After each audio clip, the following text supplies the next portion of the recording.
All right, so we're in ancient Egypt. Backdrop, please.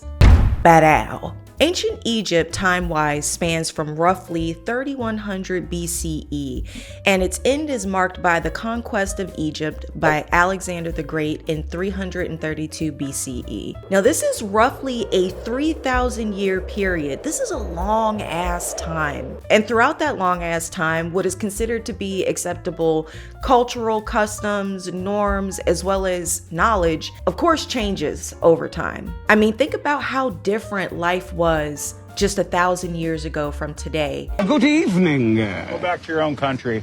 What the fuck? What life was like for people in the year 1024 does not come remotely close to what life is like for us today in the year 2024. So I think that we have to make sure we keep that in perspective when we talk about and think about ancient Egypt. Because I know that concept, it's obvious, right? It's obvious 3,000 years is a long ass time. But before I get into the topic of this video, I thought it was important to really highlight it because sometimes people forget, including myself, how long this period really is. And some of the information that I share, it is relevant to various different periods throughout this 3,000 year time span. So what I'm gonna try to do is mention the rough time period that this information I'll be talking about is relevant to as much as I possibly can. By the way, if you're new to Old Dirty History, subscribe. He needs some milk. Ancient Egyptian society, like many other societies and cultures today as well as throughout history, was a patriarchal one.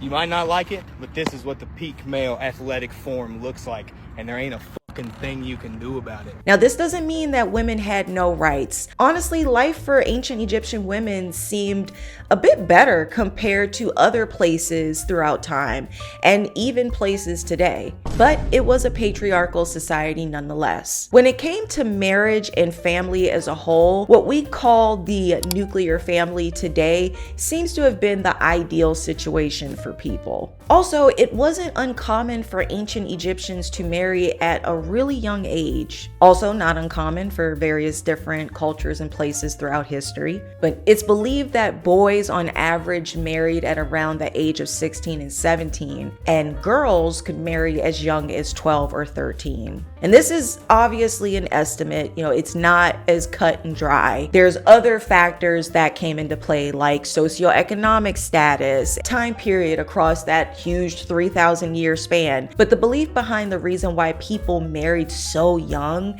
is because the average lifespan for ancient Egyptians was about 25 to 30 years of age. Like, I'm pretty familiar with the average lifespan of medieval Europeans being pretty shit. Look, you stupid bastard, you've got no arms left. Yes, I have. Look, it's just a flesh wound. Honestly, it's damn near around the age of ancient Egyptians. It's not far off. It's still crazy to me because the medieval period is much closer in time to us, to our current period, than the ancient Egyptians. I'm just so thankful that I was born when I was born because, Jesus, just 200 years ago, shit, just 100 years ago, like, not ideal. It just goes to show how much advancements were made in technology, medicine, just in every area imaginable is like how big it was from the past 500 years. Hell, just the past 200. So anyway, back to the marriage situation. So marriage for ancient Egyptians was expected to be a monogamous union and a lifelong commitment, which, is pretty much the expectation today in a lot of cultures. With that being said, divorce did exist. And if one did divorce, it doesn't appear that it impacted one's ability to remarry like in some other cultures. And what I also found interesting was their approach to marriage as a ceremony. Based on the information that we have, it seems that when someone got married, it was for the most part a private event. There's no evidence that suggests that there was a ceremony of any kind, no religious ties, or the presence of an official to sanction the marriage. So no open bar for the guests, no fancy overpriced invitations sent out to people you haven't talked to or seen in the past 5 years, and no fights over who makes it on the guest list. Honestly, That sounds amazing. And quite frankly, my marriage was very much similar to that of the ancient Egyptians, minus the fact that, of course, we had to have an official and all that. But like we did nothing, okay? My mama came, my dad, and my mama, she threw some rice on the ground, and that was it. And then the person who had us got really annoyed because my mother threw rice on the ground and was like, who was gonna pick that shit up? It was a whole thing. The parent of the child would typically decide who they married. And then after that, the new bride would just move into her new husband's house and officially became a part of that household. And this whole way of doing things was really based on the social norms of the time. The husband was typically the head of the household, so it made sense for the wife to move into his household. There's actually written evidence that in the New Kingdom village of Deir el-Medina, which I apologize if I am mispronouncing it, there's evidence that suggests that guys looking to tie the knot would bring gifts to the girl's parents as part of their proposal. So there was like some element of tradition there when it came to interaction with the in-laws. So I found that kind of interesting. Even though there wasn't any fanfare over the marriage union, there was a such thing as marriage contracts. Because I swear to God, it doesn't matter the place, the culture, or the period, marriage is always a contractual agreement. It's a business agreement. What can I say? There's evidence of the existence of these marriage contracts that date from the late period and the Ptolemaic period. And this is roughly from around 664 to 30 BCE. And let me just take these goofy ass glasses off. And this contract could be drawn up at any time. It could be drawn up at the time of the marriage, or it could be drawn up towards, the middle, wherever. This contract could guarantee that the husband was responsible for providing his wife financial support throughout the duration of the marriage. It could also include a guarantee that the children born from this union were guaranteed an inheritance, and that if the husband were to divorce the wife, she was entitled to a share of the communal property. In addition to that, this contract could also include what is called a wife's gift. And this gift was really a fine that the husband had to pay the wife in the event he divorced her. So yeah, this was a contract for real, and not too different from things that we have today, like prenuptial agreements, alimony. It's crazy that even over 2,000 years ago, people were treating marriage like a contractual business agreement and moved accordingly. If a woman was divorced because she committed adultery, she lost a third of the communal property, but she was able to keep any property that she brought with her into the marriage. So essentially, you cheat and I leave you, you are packing up and you are taking only the shit that you brought with you. Get out of my Caucasian house. But then if the husband fucks up and he divorces her and leaves her for another woman, then she is owed the wife's gift. I did not have sexual relations with that woman. But with all that being said, it appears that throughout most of ancient Egyptian history, these marriage contracts weren't really a thing. People got divorced in ancient Egypt for a variety of reasons, very similar to the reasons that people get divorced today. There was infidelity,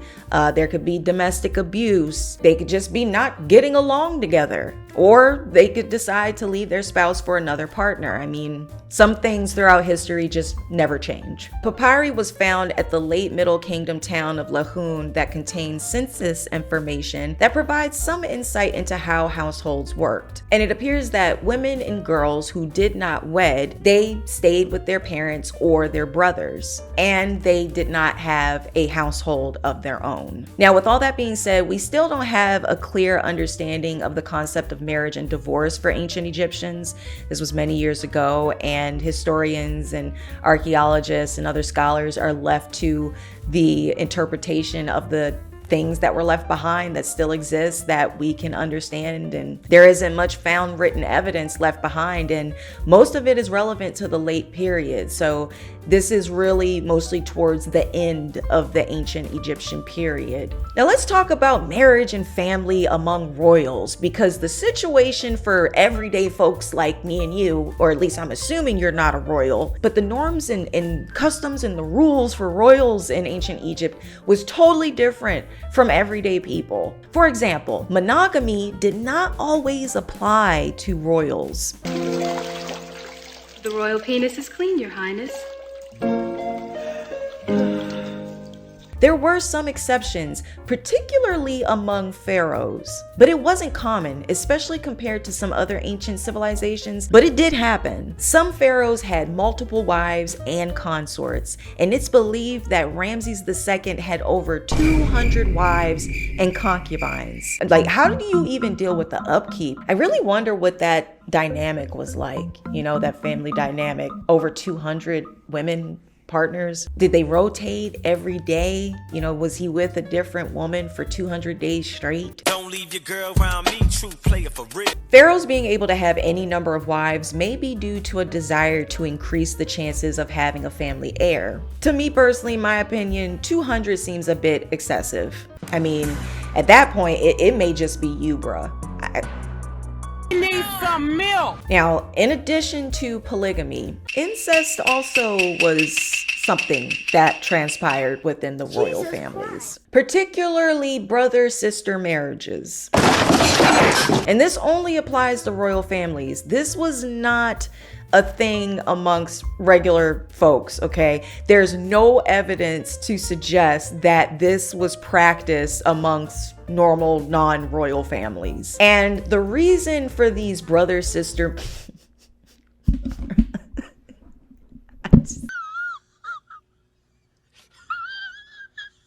I feel super weird saying brother-sister marriages over and over again. Like, it doesn't come off the tongue well, you know? Maybe it's because of what it is, but I mean, just doesn't feel right. Brother-sister marriage, like, for multiple reasons, obviously, but I digress. It's believed that there are multiple reasons as to why brother-sister marriages were a thing amongst the royal families. For one, it was a way to maintain a pure royal bloodline, which honestly, this is not an unfamiliar thing. This is something that has been practiced in other cultures. Not necessarily brother-sister marriages, but keeping it in the family to some extent to keep the bloodline pure. Honestly, you don't want it to be too pure. You know? Anything too pure isn't a good thing. It's also believed that brother-sister marriages were seen as a sign of divinity. And this is because in ancient Egyptian mythology, gods married their sisters. So for example, the god Osiris married his sister Isis. So yeah, these brother-sister marriages were a power move, essentially. And it's believed that this was a power move because it appears that sibling marriages occurred during periods where a new royal line began. So again, this was a way to keep property and power within a royal family's bloodline. I also have a list that documents every dynasty in which royal brother-sister marriages occurred.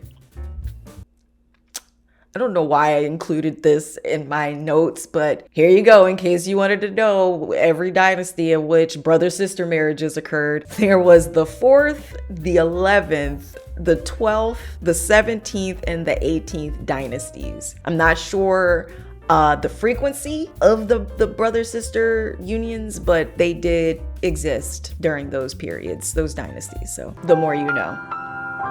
And, you know, of course, this kind of union is troubling, for lack of a better word, to modern sensibilities. But this custom was practiced by other ancient cultures. It wasn't just the ancient Egyptians, okay? It was also going on in places like Greece and Mexico, so they're not the only ones. Now, I did say that brother-sister marriages wasn't a thing amongst the everyday common folk in ancient Egypt. I didn't say incest altogether though, because cousin marriages were okay. And it was actually okay in a lot of cultures. So don't just get on the ancient Egyptians, okay? And some of those cultures are also in the West. I swear to God, this video is not This video is not an advert to promote incestual relationships. I'm just trying to provide an unbiased, non-judgmental, hell, I don't even know. Okay, I don't even know what I'm trying to do. I guess I'm trying to say that it wasn't just the ancient Egyptians, okay? Like, we're not going to bash the ancient Egyptians. There are plenty of other cultures who were into brother-sister marriages, even though that one's not as common. That one's not as common. What was more common across like many cultures everywhere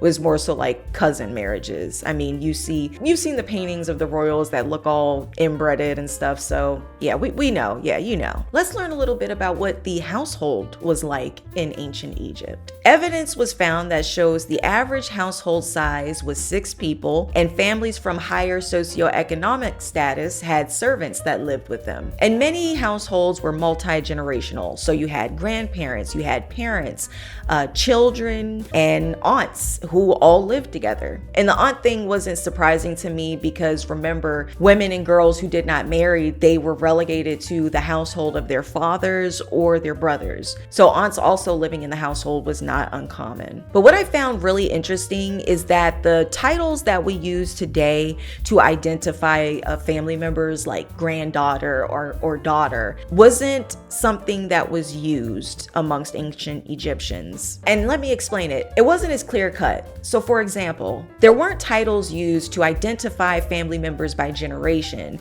So the word for son and grandson was the same. Your grandfather and your dad referred to you as son or daughter. Now this one is odd. It has nothing to do with like the lack of generational titles within the family, but I thought this was interesting and a little odd, mostly because of all the incest talk we just had. A wife was often referred to as sister, but she wasn't actually her husband's sister. And this has a whole history or rationale and reasoning behind it that I'm not gonna get into, but sometimes that was a title that was applied to wives. You know, children in ancient Egyptian households, they played a very important role within the family. They were responsible for taking care of their parents in their golden years, which I'm guessing is about 30. In ancient Egypt, if I was an ancient Egyptian, I would qualify for AARP, like off rip, and the senior discount at Denny's. I'm not gonna lie though, I would claim that. I would claim that Denny's senior discount every day.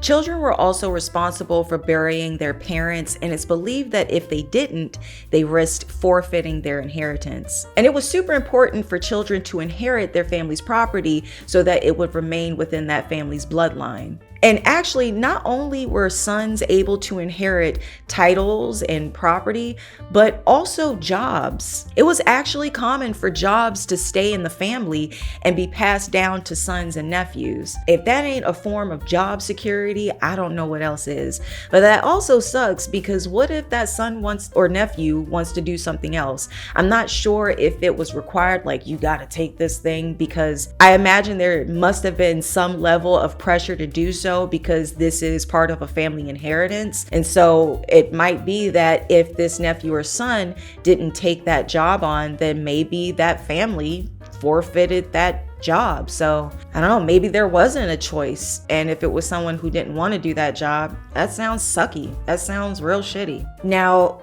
speaking of children, there was no dependable method for birth control available to ancient Egyptian women. However, we do know some approaches to contraceptives, and that is thanks to some medical texts that were found. So brace yourselves, folks. It's about to get interesting. These texts provide some information on how to prevent pregnancy and also how to end pregnancy. In 2 of these texts, crocodile feces was listed as an ingredient. Yeah, crocodile feces. And it was to be used with a dough, is my understanding. And then the mixture of the crocodile feces and the dough was supposed to be soaked in some kind of substance. Unfortunately, the papyrus where this information was listed was a bit damaged in some parts. So we don't know what the substance was, but I'm thinking it was not something I would want to put in my vagina. So now, it's possible that the crocodile shit was used because it may have been believed to have magical properties, because the crocodile was associated with the god Seth, aka Set. And Set was the evil brother of the god Osiris, who wanted to prevent his wife Isis from giving birth. And this was after Set killed Osiris to take the throne and rule Egypt. There is another ancient Egyptian god that is more so associated with the crocodile, and that is the god Sobek. And he was the god of fertility amongst other things. So I don't think this form of contraceptive would have had anything to do with him. But anyway, these mixtures would be used as vaginal suppositories. Damn, times were hard, man, especially for women. I mean, they still are, but shit. There was actually another papyrus that was found that included a recipe, and in this recipe they listed a pod from an acacia tree, colocynth. I'm not sure if I'm pronouncing it right, but apparently colocynth is a plant used for a variety of ailments. And also dates and honey were mixed in. So that's a lot of stuff going up someone's vaginal canal. So anyway, guys, that really wraps up this video. I hope you enjoyed it. I will see y'all in the next one. Peace out. What? What's the colocynth word? Colocynth. Okay, I'd never heard of it. Looks like colocynth or colocynth. Let's see. Why are you usually will come over to hearing you say it so many times. I said that whole sentence like 20 times. I'm really curious what that She was really struggling with that shit. colocynth. Oh, that's not a good one. That's exactly what you're saying, though. Colocynth. That's what I'm saying. Colocynth. Colocynth. Colocynth.